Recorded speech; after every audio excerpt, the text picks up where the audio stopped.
Сені қысып тұрған проблема бар ма? Ол Алладан үлкен емес. Қазір тыңда. Бұл бір есім жүрегіңді өзгертуі мүмкін. Әл-Азим. Шексіз ұлы, аса құдіретті, ұлылығы барлық нәрседен жоғары деген мағынаны білдіреді. Бұл есім Алланың ұлықтығын, шексіз ұлылығын, кемелдігін сипаттайды. Оның ұлылығына ешбір жаратылыс тең келе алмайды. Бұл есім Құранда бірнеше жерде келеді. Соның бірі. Ол тірі, мәңгі тұрушы. Әл-Азим есімінің мәні. Алла ұлық, ал адам әлсіз. Алланың білімі шексіз. Құдіреті шексіз. Ұлылығы мәңгі. Адам қанша биікке шықса да, Алланың алдында бәрі кішкентай. Бұл есім тәкаппарлықты жояды, адамды көркем мінезге тәрбиелейді.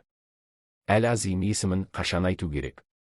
Өзіңді әлсіз сезінгенде, қиындық үлкен болып көрінгенде, қорқыныш, уайым басқанда, тәкаппарлықтан арылу үшін күніне 33 немесе 99 рет «Я Әл-Азим» деп айту жүрекке тыныштық береді. Дұға үлгісі.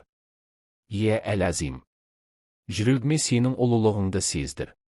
Мені тәкаппарлықтан сақта. Қиындықтарымды кішірейді. Иманымды ұлғайт.